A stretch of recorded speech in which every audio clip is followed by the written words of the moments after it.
पैगम्बर अकरम सल्लल्लाहु अलैहि वसल्लमની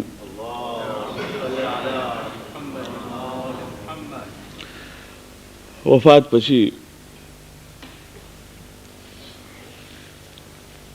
મુસલમાનોની અંદર અને ઉલમા ખાસ કરીને હિસ્ટ્રીના આલિમોએ એક નવી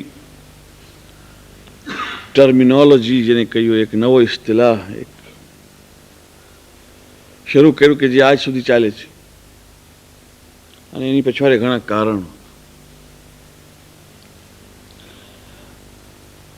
અને તે એ છે કે ખતાએ ઇજ્તિહાદી. ખતાએ ઇજ્તિહાદી એટલે ઇજ્તિહાદ તો મુજતહિદ જે કોશિશ કરે ખુદાના હુકમને જાણવા માટે એને કહેવાય મુજતહિદ, અને એ પ્રોસેસને કહેવાય છે ઇજ્તિહાદ. કે ભાઈ અલ્લાહનો હુકમ શું છે એ સમજવા માટે કુરાન મજીદ અને હદીસથી અને જેટલી દલીલો બાકી હોય એનાથી ખુદાના હુકમને ઓરિજિનલ સોર્સિસથી સમજીને પછી એના પર અમલ કરવું, અને લોકો એ જાણતા ન હોય એને સમજાવવું, એને કહેવાય ઇજ્તિહાદ. ખતાએ ઇજ્તિહાદી એટલે કે કોશિશ કરી હક સુધી પહોંચવા માટે ભૂલ થઈ ગઈ. આ એક નવો ટર્મ કોઈન કરવામાં આવ્યો. શેના માટે? કે પૈગંબર પછી જે 3 ખિલાફતનો જમાનો આવ્યો એની અંદર પૈગંબર અકરમના હુકમની મુખાલિફત ઘણી થઈ. એ દરેક મુખાલિફતને ખતાએ ઇજ્તિહાદી કહેવામાં આવે. અગર કોઈ પણ જાતની ઇસ્લામની વિરુદ્ધમાં વાત થઈ, કોઈ પણ, તો શિયા લોકો એતરાજ કરે કે ભાઈ આ જો કુરાનની વિરુદ્ધ કર્યું, આ હદીસની વિરુદ્ધ કર્યું, તો કહેશે કે શું કરીએ, ખતાએ ઇજ્તિહાદી છે. એના પછવાડે કારણ એ છે કે જેમ બને તેમ ભૂલો જે થઈ છે એને જસ્ટિફાય કરવું. પણ 1-2-3 ભૂલો એવી હોય કે જે ખતાએ ઇજ્તિહાદી હોય તો માનીએ, પણ અહીં જે ભૂલો થઈ છે હવે એનું લિસ્ટ રજૂ કરીશ થોડું થોડું, કે જેથી ખબર પડે કે આ ખતાએ ઇજ્તિહાદી હતું કે શું હતું. પૈગંબર અકરમના જમાનામાં જ્યારે કે મદીને મુનવ્વરાની અંદર રાજ્ય સ્થપાણું, એટલે કે ઇસ્લામી હુકુમત સ્થપાણી પૈગંબર આવ્યા પછી, મદીના આવ્યા ત્યાર પછી, તો જાહેર છે કે સ્ટેટ ચલાવવા માટે ફાઇનાન્સ જોઈએ, મુસલમાનો માટે છે. અને એ ફાઇનાન્સની અંદર ઝકાતનો હુકમ થયો, ખુમુસનો હુકમ થયો ગનીમતના માલમાંથી, અને ત્યાર પછી ઘણી બીજી સુન્નતી ચેરિટીઝ. અને ઘણા ભાઈઓને હજી સુધી ખબર નથી કે માલમાંથી જે કંઈ આપણે અલ્લાહના હુકમથી આપીએ છીએ એ બધું ઝકાત છે. ઘણા પૂછે છે કે કુરાન મજીદમાં છે કે અકીમુસ સલાતા વ આતુઝ ઝકાહ, અનેક જગ્યાએ છે. ખુમ્સની એક આયત છે, પણ આ બધા મુલ્લાઓ અને મૌલવીઓ ખુમ્સને જ પકડી બેઠા છે, ઝકાતનું કેમ કાંઈ કહેતા નથી. એ લોકોને ખબર નથી કે ઝકાત શબ્દ અસલમાં દરેક રિલિજિયસ ડ્યુ માટે વપરાય છે. ઝકાત એટલે મારા માલમાંથી અલ્લાહે જેટલો ભાગ માગ્યો છે કે જેથી મારો બાકીનો માલ પાક થઈ જાય, એનું નામ ઝકાત. પછી એમાં ખુમ્સ બી આવી જાય છે, એમાં સદકાત બી આવી જાય છે, એમાં નજર મિન્નત બી આવી જાય છે, બધું આવી જાય છે. પણ મદ્રેસામાં આપણે બચ્ચાઓને શીખવાડીએ છીએ 4થું ઝકાત અને 5મું ખુમ્સ. એટલે મદ્રેસામાં છોકરાઓને શીખવાડીને પછી છોકરો થાય મોટો તો ત્યાં સુધી એ એમ જ સમજે કે ઝકાત જુદી વસ્તુ છે, ખુમ્સ જુદી વસ્તુ છે. અને પછી એ એતરાજ કરે કે ભાઈ કુરાનમાં ઝકાતનો જ હુકમ છે, ખુમ્સની એક આયત છે, પણ આ પકડી બેઠા છે ખુમ્સ કાઢો, ઝકાતનું કેમ કાંઈ બોલતા નથી. ભાઈ વાત એમ છે કે ઝકાત શબ્દ જે છે એ માલને પાક કરવા માટેનો શબ્દ વપરાયો છે. તમે બચ્ચાઓને શીખવાડવા માટે 4થું ઝકાત ને 5મું ખુમ્સ જુદું પાડો, શરીયતે જુદું નથી પાડ્યું. બલકે ખુમ્સ અલાવા પણ પૈગંબરના અમુક હક્કો એક્સક્લુઝિવ છે. એટલે કે જો અગર કોઈ લડાઈ વગર ઓર કે કોઈ પણ જાતનું સ્પિલિંગ ઓફ બ્લડ, ખૂન વહાવ્યા વગર અથવા ગિફ્ટ તરીકે પૈગંબરને કોઈ પણ આવીને કંઈ આપી જાય તો એ પૈગંબર અકરમનો પોતાનો માલ છે, એમાંથી ચાહે એટલો મુસલમાનોને દે, ચાહે પોતે રાખે. એમાં લડાઈ થઈ નથી. એને ગનીમતનો માલ નથી કહેતા, એને કહેવાય છે ફૈ અથવા અનફાલમાંથી. એ પૈગંબરનો હક છે. પછી પોતે પૈગંબર આપી દેતા હતા કે તમે લઈ લો, એ વાત જુદી છે. અને એક છે ખુમ્સ કે જે માલે ગનીમત, જેમાં લડાઈ થઈ હોય અને એમાં જે માલે ગનીમત આવે એમાં 5મો ભાગ આપ્યા પછી બાકીનો ભાગ તમામ મુસલમાનો માટે.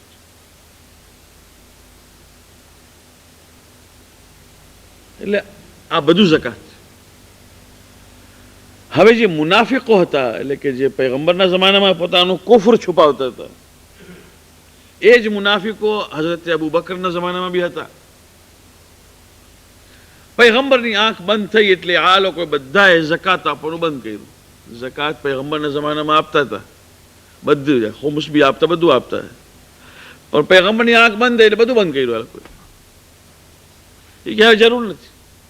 હવે અબુ બકરને સૌથી મોટી ચિંતા એ થઈ કે આ પૈસો જો નહીં આવે તો ચલાવશું કેમ. એટલે સૌથી પહેલા એણે અમુક મુસલમાનોને ભેગા કરીને કીધું કે તમે આ ઝકાત વસૂલ કરવા માટે, કલેક્શન્સ માટે નીકળો. એક દિવસ એક ભાઈ આવ્યો, ત્યાં એને કીધું કે એ ખલીફા તમે મને પણ નિમો, હું ફલાણા ફલાણા લોકોને ઓળખું છું, એમાં હું ઇન્શાલ્લાહ લઈ આવી દઈશ તમને પૈસા. અબુ બકરે કીધું કે જાઓ કરો કામ. હવે જાહેર છે કે પૈસાની વસૂલાત કંઈ નાની વાત નથી. ઈમાનદારોને પણ તકલીફ થાય છે, મુનાફિકોને બહુ દૂરની વાત છે. ઈમાનદારોને પણ ચેક લખવામાં તકલીફ પડે છે. તો એ ઝકાત વસૂલ, કાલે આવજે, પરમદી આવજે, કાલે આવજે, પરમદી આવજે. આ વખતે ઝકાત ઓછું થયું છે, માલ નથી, ફાર્મમાં પેદાશ ઓછી થઈ છે, એટલે કે એગ્રીકલ્ચરમાં નુકસાની ગઈ છે, સિઝનમાં આવજો. આવું બધું આ વર્ષોથી ચાલતું હોય, કે નવું નથી. તો પરિણામે આવ્યું કે જરાક સખ્તી કરી એને, કારણ કે ભાઈ ખલીફાના કલેક્ટર છે, સખ્તી કરી. જે મુનાફિકો હતા એ લોકોને તો એ ઓળખતો હતો, એ લોકોને જરા વધારે દબાયા. અલહાસિલ એની શિકાયત આવી અબુ બકર પાસે કે તમે જે માણસને મોકલાવ્યો છે આ ઝકાતની વસૂલાત કરવા માટે, જેનું નામ હતું ફજા સુલમી, એ માણસ બની સુલમનો હતો. એણે કીધું કે આ માણસ મુસલમાનોને પણ તંગ કરે છે અને બીજાઓને પણ તંગ કરે છે. આ માણસને મોકલાવ્યો છે, એને આ કર્યું છે, તે કર્યું છે. એક લાંબુ લિસ્ટ આવ્યું. એટલે એણે બીજા એક પોતાના લશ્કરના મોટાને કીધું કે જાઓ એને પાછો લઈ આવો અને એને અદબ આપો. કલેક્ટરને સાહેબને પાછા બોલાવવામાં આવ્યા. રસ્તામાં એને ખૂબ દુઃખ દેવામાં આવ્યું. જ્યારે અબુ બકર મદીનામાં હતો અને જ્યારે આ માણસ પાછો લઈ આવવામાં આવ્યો, કલેક્ટર ઓલો લશ્કરી દરબારમાં ખાલી કહેવા ગયો કે હું લઈ આવ્યો છું ઓલો માણસને, તો હુકમ દીધો કે એને જીવતો બાળી નાખો. ઇસ્લામની અંદર પહેલો અને છેલ્લો આ માણસ છે કે જેણે જીવતો બાળવામાં આવ્યો છે. ઇસ્લામમાં જીવતા બાળવાનો હુકમ નથી. મરી ગયા પછી પણ બાળવાનો હુકમ, પણ મરી ગયા પછી તો ઘણાને બાળવામાં આવ્યા હશે, પણ જીવતો જો બાળવામાં આવ્યો હોય તો આ એક જ છે, પહેલો અને છેલ્લો. અને હજી એને સાંભળ્યું કે ભાઈ તારું શું કેવું છે, ના એનો કેસ સાંભળ્યો ને કાંઈ હુકમ દીધો કે એને બાળી નાખો. એને જીવતો બાળવામાં આવ્યો એને મદીને મુનવ્વરાની અંદર. પૈગંબરની આંખ બંધ થઈ છે ને વર્ષ નથી થયો. અને બધા ઉલમાએ અહલે સુન્નતે લખ્યું છે કે આ ખતાએ ઇજ્તિહાદી હતી.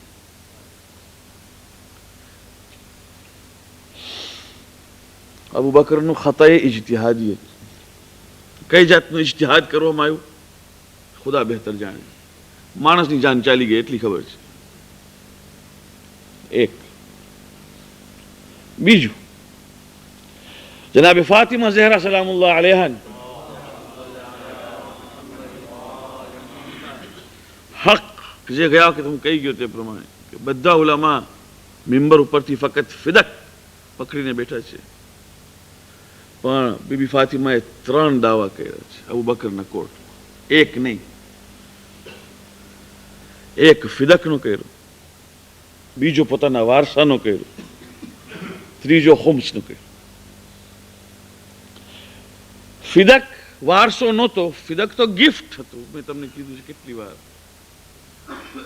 અને બાપ તરફથી ગિફ્ટ મળે તમને કે મા તરફથી, કોઈનો પણ જેનો વારસો તમને મળવાનો હોય, અગર તમને જિંદગીમાં કાંઈક એ આપી દે, બેસ્ટાવ કરે તો એન્ડાવ કરે તો દઈ દે, તમને ગિફ્ટ કરે, એ વારસો નથી કહેવાતો. મારે 5 છોકરા અને 6 દીકરીઓમાં એકને હું પસંદ કરી અને કહું કે આ મકાન મેં તને મારી જિંદગીમાં ગિફ્ટ આપી દીધું છે, મારા મરી ગયા પછી એસ્ટેટમાં એ મકાન નહીં જાય અને બીજા વારસોને નહીં મળે, કારણ કે મેં દઈ દીધું છે.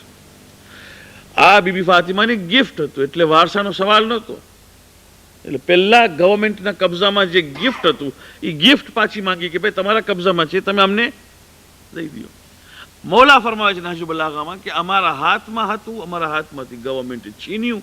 ત્યારે ફાતિમા ઝહરા જઈને કીધું કે આ તો મારો માલ છે, મને પાછો આપો, આ વારસો નથી.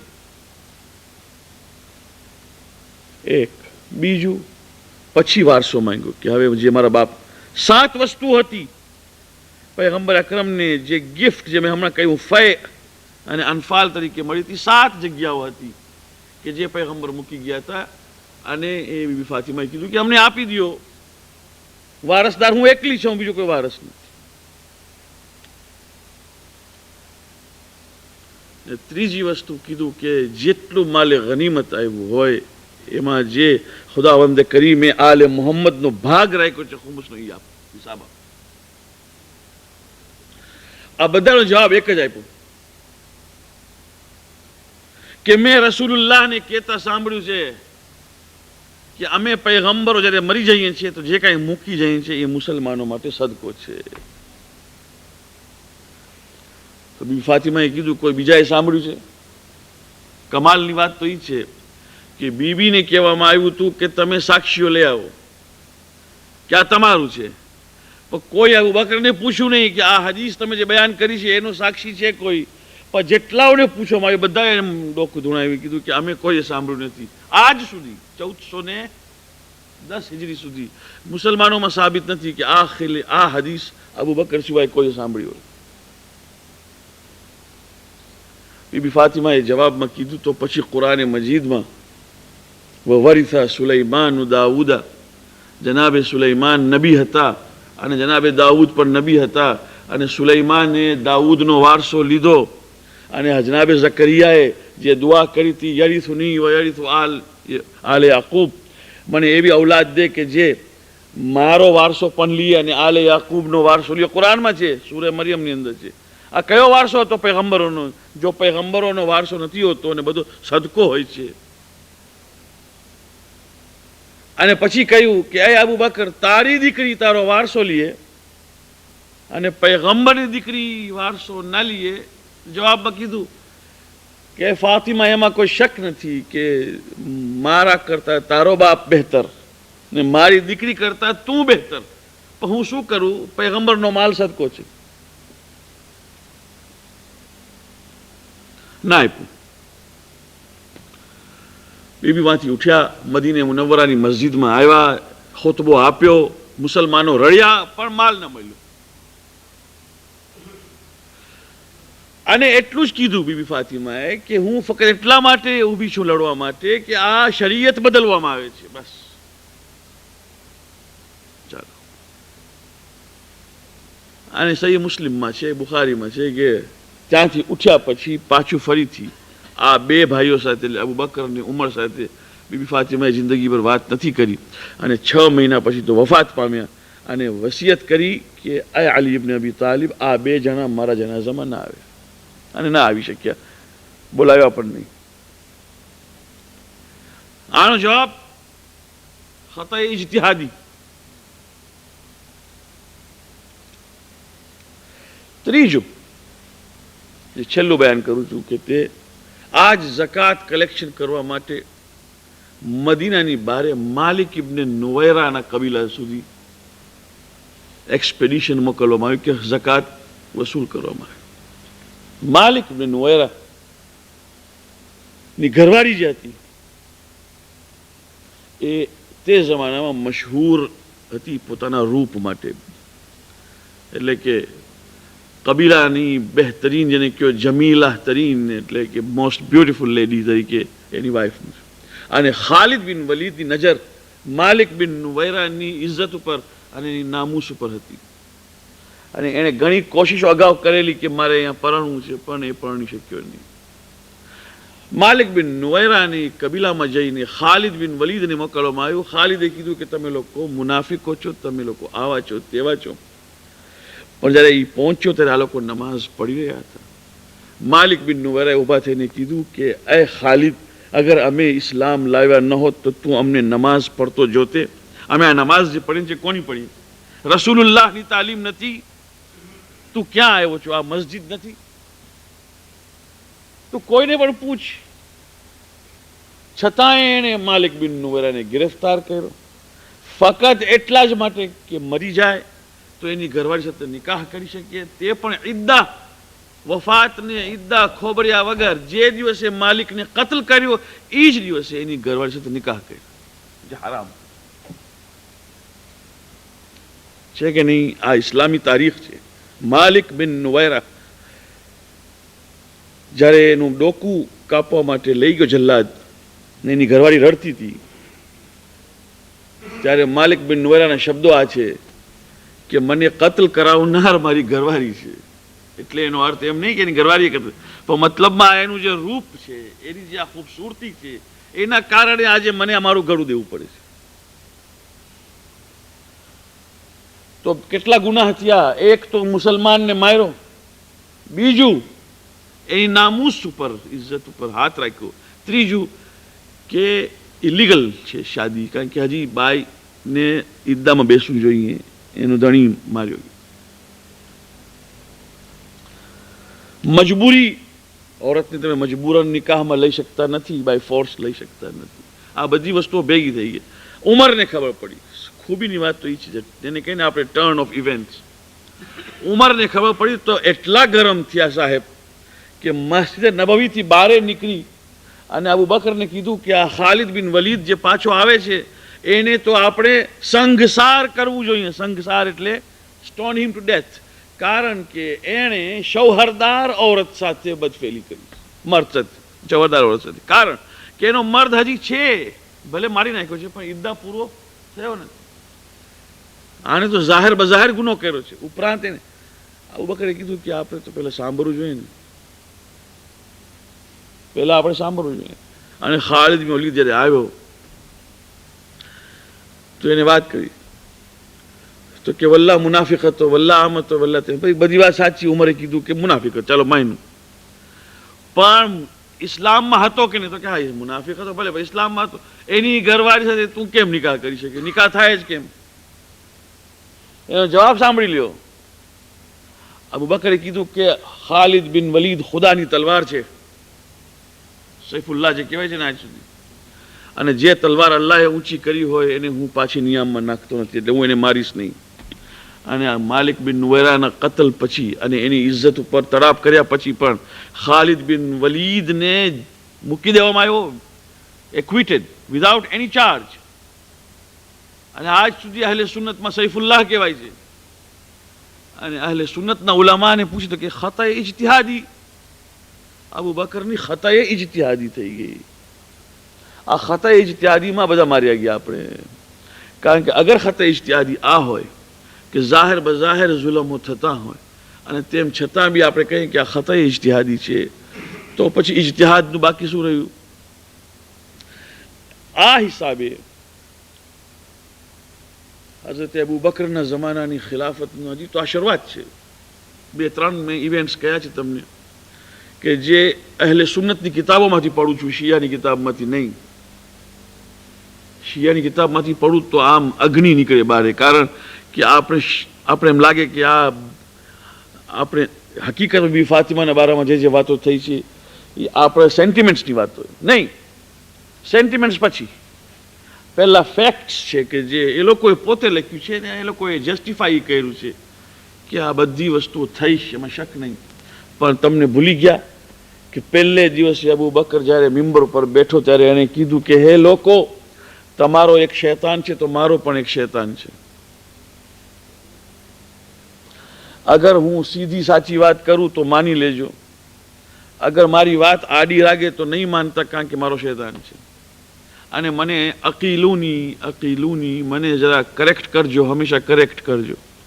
તો બસ બિચારો ભૂલતો ગયો અને મારતો ગયો માણસોને, હક દબાવતો ગયો. અને આવી રીતે જ્યારે મરવાનો ટાઈમ આવ્યો અબુ બકરનો, તો એની દીકરી આયશા રિવાયત કરે છે કે એટલું રડ્યા કે કોઈ ઇન્તહા નહીં. તો મેં કીધું, બાબા તમે તો જન્નત જાઓ છો સીધા. જવાબમાં આપ્યું કે જન્નત વન્નતની વાત નથી, કાશ કે 3 વસ્તુમાં માથું ન મારતી હું તો ખુદાને જવાબ દઈ શકતા. હવે હું જાઉં છું, કરીશ શું? 1, કાશ કે અલી ઇબ્ન અબી તાલિબના હકમાં હું ઘૂસતે નહીં, કારણ કે આ ખિલાફત એની. 2, કાશ કે ફાતિમા ઝહરાને એનો હક આપી દેતે. 3, કાશ કે માલિક બિન નુવૈરાની ઘરવાળીનો હક લેતે હું ખાલિદ પાસે. મેં આ શું કર્યું કે એક औरत મજબૂર થઈને હરામથી ગઈ ખાલિદને ઘરે, અને એનો ધણી બે જુર્મ બે ખતા, without any offence having committed, innocent માર્યા. આ છે આપણી તારીખ. હવે આપણને કહેવામાં આવે છે કે બોલજો નહીં, કઈ બોલજો નહીં. તો અમારે આ ગંદવાડ બોલવાની પણ જરૂર નથી. આને શું કરીને ઉલેચીએ? પણ જો આપણને પોતાને ખબર ન હોય કે આ કઈ બાજુથી આપણે વટાઈ ગયા છીએ અને કેવી રીતે આપણે પોતાને અમુક જગ્યાએ શા માટે એસોસિએટ નથી કરતા, ખબર પડવી જોઈએ. પછી તમારી મરજીની વાત છે ભાઈ. તમારે આવા સાથે મોહબ્બત રાખવી હોય તમારી મરજી, તમારે આવાને રઝિયલ્લાહુ અન્હુ કહેવું હોય તમારી મરજી, તમારે આ લોકો સાથે મોહબ્બત રાખવી હોય તમારી મરજી. પણ જાણવું જોઈએ. એવું ના બને કાલે કોઈ કહે કે હા અમને જો કહેવામાં આવ્યો હોત ને તો અમે આમ ન કરતે. નહીં. હવે કઈ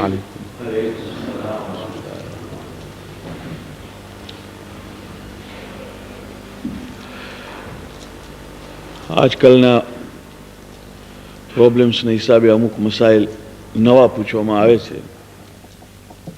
એમાં એક નવો મસલો એ છે કે આયા મુસલમાન તરીકે નવા વર્ષને સેલિબ્રેટ કરવું આપણા માટે જાયઝ છે કે નહીં? તો આજે નવા વર્ષનો પહેલો દિવસ છે, તો ઇસ્લામી નજરથી આપણે જોઈએ કે શું હુકમ છે. અને જે ફિલોસોફી પૈગંબર અકરમ અને અઈમ્મા અલૈહિસ્સલામે રજૂ કરી છે એના પર વિચાર કરીએ, જેથી આપણે જિંદગીમાં કંઈક ફેરફાર થાય. ઇસ્લામી નજરથી 4 નવા વર્ષના દિવસો છે, 4 ન્યૂ યર્સ. એક ન્યૂ યર ઇન્સાનની જિંદગીનો પોતાનો પર્સનલ છે અને તે એનો બર્થડે છે. જે દિવસે જન્મ્યો હોય તારીખ, ચાહે એ ઇસ્લામી રીતે યાદ રાખે, ચાહે કમરી, ચાહે હિજરી, ચાહે શમસી એટલે કે સોલર કેલેન્ડર. મતલબ એ નથી, મતલબ એ છે કે એને અગર કોન્શિયસનેસ છે કે ભાઈ હું 25મી જાન્યુઆરીને જન્મ્યો છું એક્ઝામ, અથવા હું 10મી ફેબ્રુઆરીને જન્મ્યો, અથવા હું 4થી માહે મુબારકને જન્મ્યો છું. મતલબ કહેવાનો એ છે કે એ એનો એક પર્સનલ દિવસ છે. જે દિવસે એ આવે તો જાણે કે ખુદાવંદે કરીમે એને એક નવો વર્ષ પછી નવા વર્ષની શરૂઆત થઈ, 1 વર્ષ ખલાસ થઈ. ગમે એ ઉંમર હોય આપણી, આપણે ખ્યાલમાં રહીએ કે આ દિવસે હું જન્મ્યો હતો, આ તારીખે, તો ગઈકાલ સુધીનો ટાઈમ જે છે એ વીતી ગયો, આટલા વર્ષ વીતી ગયા. આજે મને ખુદાએ એક નવો લીઝ આપ્યું છે, નવી શરૂઆત. બીજું વર્ષ જે ઇસ્લામીમાં નવું વર્ષ ગણાય છે તે છે ખુમ્સ માટેનું વર્ષ, કે દરેક ઉપર વાજિબ છે કે પોતાના હિસાબ કિતાબની સરખી રીતે વ્યવસ્થા કરવા અને ગોઠવણ કરવા, કે ઓર્ગેનાઇઝ એકાઉન્ટ્સ, પોતાનો એક દિવસ નક્કી કરે. વાજિબ છે આપણા ઉપર. એ દિવસે જે કાંઈ હોય મારી પાસે સેવિંગ, અને જે મારા ઉપર કર્જો હોય વગેરે હિસાબ કરી અને એ દિવસે જેટલી મારી કિંમત અને મારું વર્થ છે એના ઉપર ખુમ્સ વાજિબ છે. ચાહે એક દિવાસળી એટલે કે મેચ સ્ટીક કેમ ન હોય, ચાહે 5 પેન્સ કેમ ન હોય, એ દિવસે એના ઉપર 1 પેન્સ ખુમ્સ લાગુ પડી જશે. કાલથી 9 વર્ષ. ત્રીજું છે ઇસ્લામી નવું વર્ષ કે જેમાં ઇખ્તિલાફ છે. અમુક મુસલમાનોને નજદીક મુહર્રમની 1લી તારીખ ઇસ્લામી નવું વર્ષ છે, જ્યારે અમુકને નજદીક માહ મુબારકની 1લી તારીખ ઇસ્લામી નવું વર્ષ. પણ વધારે કોમન અને મશહૂર 1લી મુહર્રમ છે. હાલાંકે કેલેન્ડરનું નામ હિજરી કેલેન્ડર છે અને હિજરત પૈગંબરની ન મુહર્રમમાં થઈ ન માહ રમઝાનમાં થઈ, પૈગંબરની હિજરત રબીઉલ અવ્વલમાં થઈ, જેના પર કોઈ ઇખ્તિલાફ નથી. પણ જ્યારે કમિટી નિમાણી બીજા ખલીફાના જમાનામાં, ઉમરના જમાનામાં, નક્કી કરવા માટે કે હવે આપણી પાસે કેલેન્ડર હોવું જોઈએ, અને કમિટીમાં બધા બેઠા ત્યારે નક્કી થયું કે કેલેન્ડરની શરૂઆત ક્યાંથી કરવી? પૈગંબરના જન્મથી કરવી, પૈગંબરની વફાતથી કરવી. ત્યારે બધા મુસલમાનો ભેગા થયા, ત્યારે એ લોકો નક્કી કર્યું કે ના, આપણે પૈગંબરની હિજરતથી કરી. એટલે મક્કાથી જ્યારે મદીના આવ્યા ત્યારથી 1લી તારીખ ઇમામ અલી અલૈહિસ્સલામની નો પ્રોપોઝલ હતું કે 1લી તારીખ 1st રમઝાન રાખવામાં આવે. બાકીનાઓને કીધું કે 1લી મુહર્રમમાં રાખે. જ્યારે મેજોરિટી એ લોકોએ ખલીફાના જમાનામાં મુહર્રમ પાસ કર્યું. મૌલા પછી ખામોશ રહ્યા, પછી કોઈ વાત નહોતી. અને ચોથું ન્યૂ યર એ છે કે જે રાજ્યમાં તમે રહેતા હો, સાંભળજો આ બરાબર, જે રાજ્યમાં તમે રહેતા હો અને જે રાજ્યમાં નવા વર્ષની ઇફેક્ટ તમારા એકાઉન્ટિંગ ઉપર, તમારી લિવિંગ ઉપર, તમારા હિસાબ કિતાબ ઉપર, તમારા બિઝનેસ પર પડતી હોય તો એ વર્ષ તમારો નવો છે. આપણે અહીંયા રહીએ છીએ, ફોર એક્ઝામ્પલ ઇંગ્લેન્ડ, તો 1989નો ગઈકાલનો છેલ્લો દિવસ આજે 1990નો પહેલો દિવસ છે. ઘણી જાતના ફેરફાર લોકોના સ્ટેશનરીમાં પડી જશે, તારીખોમાં પડી જશે, હિસાબ કિતાબમાં પડી જશે, વહીવટમાં પડી જશે. ઘણી વસ્તુઓ છે. પીપલ રિઝોલ્વ, બિઝનેસમેન છે, આ છે, તે છે, બધા નવી નવી ડાયરીઓ છપાઈ ગઈ છે. આપણને લાગે છે નવી ડાયરી છપાણી છે, પણ નવી ડાયરી છપાણી છે કોઈ નાની વાત નથી. એની અંદર હજારો કરોડો માણસોના હિસાબ કિતાબ, એપોઇન્ટમેન્ટ્સ, લેવડ દેવડની નોંધો લખાશે. આપણે ડાયરી યુઝ કરતા હોઈએ ન કરતા હોઈએ વાત જુદી છે, પણ છાપાવાળા ગાંડા નથી. તો 1990નું આવવું એટલે નવા વર્ષનું આવવું. અગર તમે ઈરાનમાં રહેતા હો મને તો આ નવરોઝ છે મસલન, તો 21મી માર્ચનો હિસાબ લગભગ 20-21 માર્ચમાં હઝરત ઇમામ જાફર સાદિક સલાવતુલ્લાહ વસલામ અલૈહ ની અગર હદીસ ન હતે એક, તો કદાચ નવરોઝને પણ આપણે એમ જ સમજતે કે ભાઈ એક નેશનલ હોલિડે છે. પણ મૌલાની હદીસ છે એટલા માટે એ હદીસમાં ફરમાવ્યું આપે કે ઈરાનમાં જે 12 મહિનામાં સૂરજ ઝોડિયક સાઇન્સમાં એક પછી એક હટતા હટતા બુર્જે હામલમાં જ્યારે આવે છે, એને બુર્જ કહેવાય છે, એક એક બુર્જ ઝોડિયક સાઇન્સ. જ્યારે એ બુર્જમાં આવે છે તો ઈરાની લોકોએ એમ નક્કી કર્યું કે જ્યારે આફતાબ એટલે કે સૂરજ આ બુર્જમાં દાખલ થાય એટલે નવું વર્ષ શરૂ છે. તો આ જોર્જિયન કેલેન્ડર કે જે જુલિયસ સીઝર અને ઓગસ્ટિનના વખતમાં થયું, જેને આપણે ફોલો કરીએ છીએ, એના હિસાબે લગભગ 20 અને 21 માર્ચ આવે છે દર વર્ષ. લગભગ ઇક્વિનોક્સિસનો હિસાબ છે. અને તે વખતે જ્યારે કે એક્ઝેક્ટલી બુર્જમાં દાખલ થાય ત્યારે ઈરાનીઓ હિસાબ કરી એસ્ટ્રોનોમિકલી એ ટાઈમને જાળવતા હતા. એ ટાઈમ, ધ ટાઈમ વેન જ્યારે એ બુર્જમાં દાખલ થાય. અને હુકામાનું કેવું એમ છે, મેં પોતે એક્સપેરિમેન્ટ કર્યું નથી, હુકામાનું કેવું એમ છે કે અગર તમારે જોવું હોય કે તહવીલનો ટાઈમ ક્યારે આવ્યો છે, તહવીલ એટલે કે સૂરજનું ટ્રાન્સફર ફાઇનલ બુર્જમાંથી નીકળીને coming to the first Burj. તો એમાં એ લોકોનું બતાવવું એમ છે કે અગર પાણીની અંદર બિલકુલ સ્થિર પાણીમાં કોઈ વસ્તુ રાખવામાં આવે કે જે બિલકુલ સ્થિર હોય, એમ સમજો કે કાગળ છે અથવા તો ફૂલના પાંદડા છે, સ્થિર હોય એટલે કે ટોટલી અનમૂવિંગ, અને જ્યારે તહવીલ થશે તો તરત જ જેટલી વસ્તુઓ મૂવ થતી નહીં હોય બધી પાણીની સાથે બધી વસ્તુ એક પછી એક મૂવ થવા માંડી જશે. એ ટાઈમે એક નિશાની આ બતાવે. બીજી નિશાની, માટીમાં પાણી આપણે નાખીએ અને એક બહુ જ નાનું કાણું, બહુ જ નાનું સ્મોલ પિન હોલ જેટલું રાખીએ, જેમાંથી પાણી આસ્તે આસ્તે વહેતું હોય. તહવીલનો ટાઈમ આવશે, પાણી આપોઆપ બંધ થઈ જશે. અને તે અમુક સેકન્ડ્સ છે, અમુક મિનિટ્સની પણ વાત નથી કે એ વખતે તહવીલનો ટાઈમ. એટલા માટે કોઈ વખતે 20મી માર્ચના મિડનાઇટના હિસાબ હોય છે, કોઈ વખતે 21મી માર્ચનો દિવસ હોય છે ટાઈમમાં. પણ તમે એ જુઓ કે મૌલાએ જવાબમાં શું કીધું. કીધું કે તમે દુઆ પડો, અલ્લાહુમ્મા યા મુહવ્વિલ અલ અહવાલ હવ્વિલ હાલના ઇલા અહસનિલ હાલ. બસ આ ફિલોસોફી આ આઈમ્મા અલૈહિસ્સલામે. ભાઈ નવરોઝનો દિવસ આપણો પણ એતરાઝ છે ને શિયાઓ પર કે નવરોઝનો દિવસ કાફરોનો છે. આગની પૂજા કરતા હતા ઈરાનીઓ થઈ ગયા શિયા. એ શિયાઓએ લઈ લીધું પોતામાં, નવરોઝ 10 દિવસ સુધી પાડે છે. ઇમામ અલૈહિસ્સલામે ફરમાવ્યું કે એ સવાલ નથી. સવાલ એ છે કે તમે ક્યાં રહ્યો છો ભાઈ હમણાં? તમે જે હુકુમતમાં રહ્યો છો એ હુકુમતમાં આજના દિવસે 9 વર્ષ છે. ખલાસ થઈ વાત. તમારા ઘરોની અંદર દરેક વસ્તુમાં હિસાબ કિતાબમાં રહેણી કહેણીમાં ફેર પડશે, આસ્તે આસ્તે બજેટિંગ થશે.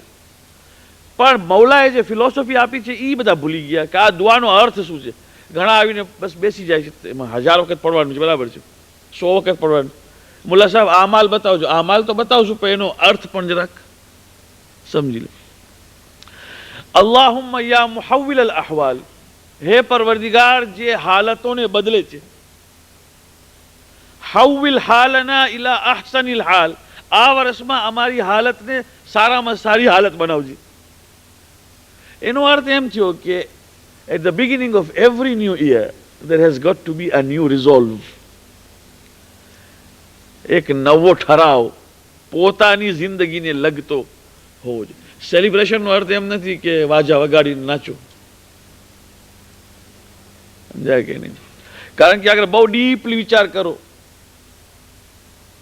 તો હજી સુધી કોઈ નક્કી કરી શક્યું નથી કે ટાઈમમાં આપણે આગળ વધીએ છીએ કે પાછળ જઈએ છીએ. કોઈ નક્કી નથી કરી શક્યું. અગર બહુ ફિલોસોફર નક્કી કરો, હજી સુધી ખબર નથી પડી કે ટાઈમની અંદર મારી કે ઉંમર 50 વર્ષની થઈ, 53 વર્ષની થઈ, તો હું આમ રિલેટેડ ટુ ટાઈમ હું આગળ વધ્યો કે પાછળ ગયો, હજી સુધી આ ફિલ્મ આમ ચાલે છે કે આમ ચાલે છે હજી ખબર નથી કોઈને. આ ટાઈમની ફિલ્મ જે છે ને હજી સુધી કોઈ ફિલોસોફર નક્કી કરી શક્યું નથી કે whether it moves forward or it goes backward. તો ભાઈ 53નું વર્ષ આવ્યું તો સેલિબ્રેશનના 2 રસ્તા છે. એક રસ્તો એ છે કે કેક બનાવું અને એના ઉપર લખવું 53 વર્ષ થયા છે, ને એક મોટું મીણબત્તી મોટી રાખી દઉં એના ઉપર અને છોકરાઓને બધાને ભેગા કરીને હેપી બર્થડે નો તાળી પડાવું. આ એક રીત છે. અને માથે કરાગોસીની ટોપી પહેરું, આ એક રીત છે. પણ ઇમામ અલૈહિસ્સલામ ફરમાવે છે કે કहीं વિચાર કર્યું કે 53 વીતી ગયા અને જોતામાં આવી ગઈ, એમ કહે ને આંખ હજી મીચાણીને ખુલીને 53, અને તમે જો પછવાડે કારવાન જુઓ પોતાનું, એટલે કે જિંદગીની આખી કેરેવેન, તો તમને લાગશે કે હજી તો ગઈકાલે હું આ સ્કૂલમાં જતો હતો ને ભણતો હતો ને આ બધું ને આ શું થઈ ગયું. પણ જેવી રીતે આજે તાજ્જુબી થશે એવી રીતે જે દિવસે મરવાનો ટાઈમ આવશે તે દિવસે પણ જોવાનો વખત આવશે આખી ફિલ્મ. 70 વર્ષ, 80 વર્ષ, 60 વર્ષ, જેટલી જિંદગી અલ્લાહે લખી છે, 100 વર્ષ પણ કેમ ન હોય. પણ માણસને એમ લાગે કે અરે વીતી ગયું. હજરત નૂહ, કુરાન તો 950 વર્ષ તો કહે છે જ, પણ ઉલમા લખે છે કે એ 950 તો ખાલી હિદાયતના વર્ષો, ઉંમર એના કરતાં લાંબી હતી. પણ જ્યારે બલકુલ મોત આવ્યા, અલ્લાહ મજલિસ રહમા લખે છે કે નૂહને કીધું કે હાલો, તો કીધું કેમ આટલી જલ્દી? તો કીધું પણ યા નબી અલ્લાહ, જલ્દી તમે 1050 વર્ષ જીવ્યા. તો કીધું મને તો એમ લાગે છે કે હું આ છાયામાંથી નીકળીને આ છાયામાં આવ્યો. અને કુરાન મજીદ કહે છે કે કયામતના દિવસે પૂછવામાં આવશે, હે લોકો દુનિયામાં કેટલું જીવ્યા? તો બધા કહેશે, ખુસુસન કાફરો, કે એક સાંજ જીવ્યા યા તો સવાર, 100 વર્ષ. લબિસના યૌમન આવ બાદ યૌમ, અમે એક દિવસ રહ્યા, ખબર ને દિવસ થોડો ભાગ રહ્યા. કારણ કે આખું કમ્પ્લીટ એટીટ્યુડ અને હિસાબ કિતાબ અહીંયાનો ને ત્યાંનો જુદો છે. તો મારો કહેવાનો મતલબ એ છે કે ટાઈમનો જે ફેક્ટર છે એટલો બધો ઇમ્પોર્ટન્ટ છે આપણી જિંદગીમાં. આપણે સૌથી વધારે જો ઇસરાફ કરતા હોઈએ તો ટાઈમ. અને આપણને ખબર નથી પડતી કે કેવી રીતે જિંદગી પાણીની જેમ વીતી જાય છે. અને સાયકોલોજીકલી જેટલી માણસની ઉંમર વધતી જાય ને એને ટાઈમ ફાસ્ટ પસાર થતો લાગે. એક કાયદો છે. જવાનને સાંભળશો, છોકરાઓને સાંભળશો અને બુઢાઓને સાંભળશો, એમાં આ ફેર લાગશે. છોકરાઓ ચાલુ કહેતા છે કંઈ કામ નથી, બોરિંગ છે. છોકરાઓ હંમેશા, છોકરા છોકરીઓ ઘરમાં એ કામ નથી, બોરિંગ છે. જરાક જવાન થયા તો ઠીક છે. બુઢાપો આવે તો લાગે આપણને કે દિવસો જાય છે કલાકોના હિસાબે. હંમેશા યાદ રાખજો મારા દોસ્તો કે સૌથી વધુ સેલિબ્રેશનની રીત એ છે કે આજે નક્કી કરવું મારે કે આ વર્ષે હું શું કરીશ. જિંદગી હશે તો એ તો કોઈને ખબર નથી. બશર્તે હયાત, એટલે કે જિંદગીની શરત. આ વર્ષે મારે શું કરવું છે, બસ પતી કહેવાય. એક રેઝોલ્યુશન નવું મારી જિંદગીમાં. મસલન એક્ઝામ્પલ કે આ વર્ષે મારે એક નેકી એવી કરવી છે ઇન્સાનિયતની સેવામાં, ચાહે મુસલમાન હોય કે ગેર મુસલમાન. મારે કંઈક એક એવું કામ કરવું છે કે જેથી હું સર્વિસ કરી શકું. હવે શું કર્યું મેં? અહીંયા તો ખુદાના ફઝલથી ઘણું છે. આંધળાઓ છે, બહેરાઓ છે, પગના અપાહજ છે, બુઢાઓ છે. નક્કી કર્યું એમ કે ભાઈ હું જઈ અને બુઝુર્ગોને, ઝઈફોની સેવા કરીશ. કુફર ગેર કુફરનો સવાલ નથી. નક્કી કર્યું એક જવાન છોકરાએ કે આ વર્ષે મારે આ કામ કરવું છે. કોઈ પણ વોલન્ટરી ઓર્ગેનાઇઝેશનમાં જઈને મારે બુઢાઓને હેલ્પ કરવી છે. ડિઝેબલ્ડ છોકરાઓને સ્કૂલે લઈ જઈને લઈ આવવા છે, ફ્રી વોલન્ટિયર. કોમની અંદર કાંઈ દેખાણું મારે નક્કી કર્યું મેં. આ વર્ષે હું જ્યાં સુધી લોકોની વોલન્ટિયર તરીકે જમાડી નહીં લઉં, હું જમીશ નહીં. એક વાત છે, એક નેકી. એક બાપની આદત હતી કે દરરોજ સવારના છોકરાને કહેતો, જોજો સવાર થઈ છે, આજે સવાર થઈ છે, આ નવો દિવસ છે. ગઈકાલનો દિવસ વીતી ગયો, આ નવો દિવસ છે. આજે દિવસ ખાલી ન જાવો જોઈએ, કંઈક કરજો. છોકરાની વ્યાધિ થઈ પડી, શું કરે? રોજ કાંઈ થોડી નેકી થાય છે? રોજ ક્યાં નેકી કરવા જાય? ગોતે બિચારા છોકરાઓ. કોઈ બુઢો માણસ હોય, એને રસ્તો પાર કરવો હોય તો એને પકડે, પછી ઘરે આવીને બાપાને કહે, બાપા આજે મેં આ કર્યું. અને બાપ દુઆઓ દે. એક દિવસ છોકરો ઘરે આવીને કીધું, બાપા આજે કાંઈ નથી થઈ શક્યું. બાપે કીધું કાંઈક તો વિચાર કર, કાંઈક વિચાર કર. કીધું બાપા આજે તો ન કોઈ બુઢો મળ્યો, ન કોઈ અપાહજ મળ્યો, ન કોઈ આંધળો મળ્યો. આજે તો હું થાકી ગયો, પણ કોઈ કાંઈ ખાસ. આજે હું વાતો કરી રહ્યો છું ઇસ્લામિક છે, પણ હું જ્યારે પોતે સ્કાઉટ્સમાં હતો ત્યારે અમને કહેવામાં આવતું હતું, do one good turn every day. ત્યારે અમે કહેતા હતા કે એ દોડ્યા બચ્ચા કેટલું સારું શીખવાડે છે. પછી હંબરે શીખવાડ્યું ત્યારે યાદ ના આવ્યું. One good turn every day. આ છોકરાએ બહુ વિચાર કર્યો. પછી કીધું બાપા કાંઈ દેખાતું નથી, પણ સવારના જાય દૂધ પીવા માટે બેઠો ને તો માખી એમાં પડી ગઈ હતી. એક માખી, ફ્લાય, તરફડિયા મારતી હતી નીકળવા માટે. તો મેં કાંઈ નહીં, મેં એક ચમચો નાખીને આસ્તેથી ઉડીને ચાલી ગઈ. કીધું દીકરા આથી વધારે મોટું કામ શું કર્યું? તું કહેશે મેં કાંઈ નથી કર્યું. પણ હું ખુશી છું કે કમસે કમ તું નેકી કરે છે અને પછી નેકીને બહુ ઇમ્પોર્ટન્સ આપતો નથી. આમ જ ચલાવજે કે નેકી કરતો જાજે પણ અહીંયા ડ્રમ વગાડવાની કોશિશ નહીં કરી અને આગળ વધતું જાય જિંદગીની અંદર કાંઈ ને કાંઈ. તો હવે આજે નવું વર્ષ બેઠું છે એટલે રેઝોલ્યુશન્સ થશે. Of course for breaking, resolutions are made for breaking. પણ એ એવી રીતે કે આજે સવારના બધા હવેથી હું દારૂ નહીં પીવું, આ લોકોની વાત કરું છું. સિગરેટ પીવાવાળા નક્કી કરશે કે મારે પીવી નથી. આજે એ કઈક જાતના રેઝોલ્યુશન્સ થશે આપણી અંદર. જે નવું વર્ષ છે એમાં આ જાતના રેઝોલ્યુશન્સ હોવા જોઈએ કે ભાઈ આજથી મસલા નમાઝે શુભ મારી કઝા થાય છે, હવે નહીં થાય. આજથી ફલાણી બુરાઈ હું નહીં કરું, આજથી ફલાણી હું નેકી કરીશ, કારણ કે મારી જિંદગી ખુદાવંદે કરીમ મિનિંગફુલ અને પર્પઝફુલ કરે તો યકીનન ન્યૂ યર સેલિબ્રેટ એ રીતે કરવામાં કોઈ જાતનું ગુનાહે કબીરા નથી, બલકે ઇન્સાનની જિંદગીમાં એક પલટો લઈ આવવાની. હું ધારું છું આ બધા બહાના છે, બાકી દિવસ તો દિવસ છે. આજે કંઈ 25 કલાકનો દિવસ થવાનો નથી કે 23 કલાકનો દિવસ થવાનો નથી, એ જ 24 કલાકનો, અને એમ જ વીતી જશે સવારથી સાંજ, ખબર નહીં પડે. પણ કાંઈક જો ખુદાવંદે કરીમની રાહમાં કરવા માટે અને ઇન્સાનોની સેવા માટે કરવાની કોશિશ કરીએ તો ખુદાવંદે કરીમ આપણી જિંદગીને જેટલા વર્ષ એણે આપ્યા છે લીઝ આપણને આ દુનિયામાં, એમાં કાંઈ ને કાંઈ ઉપયોગી બનીએ અને જિંદગી કામની થાય. મરતી વખતે જ્યારે કે ટાઈમ આવશે દરેકનો, મરતી વખતે એટલું કહી શકીએ કે પરવરદિગાર તારો શુક્ર છે કે જિંદગી આપી અને મને જીવાડ્યો. એટલું જો કહી શકીએ કે યા અલ્લાહ thank you for the life you gave, અને ખુદા હાફિઝ, તો જિંદગી જાણે કે મિનિંગફુલ થઈ. કે તે જેટલું બને 60 વર્ષ તો 60 વર્ષ, 50 વર્ષ તો 50 વર્ષ, પણ થેન્ક યુ ફોર દેટ કે તે મને જીવાડ્યો કે જેથી હું કાંઈક કોન્ટ્રીબ્યુટ કરી શક્યો ટુવર્ડ્સ હ્યુમેનિટી. હું ધારું છું એ ફિલોસોફી છે ન્યૂ યરની. ખુદાવંદ કરીમ તૌફીક આપ્યો અને પરવરદિગાર બીમારોને શિફાએ આજલ સેહત કામિલ અતા. અમારા મરહૂમોને પરવરદિગાર બક્ષી આપ, જ્યાં જ્યાં દફન છે ત્યાં બક્ષી આપ. પરવરદિગાર અમારા ઉલમાઓને બાકી રાખ અને ઇસ્લામના દુશ્મનોને નિસ્તો નાબૂદ કરે. رحم الله من قرأ الفاتحة.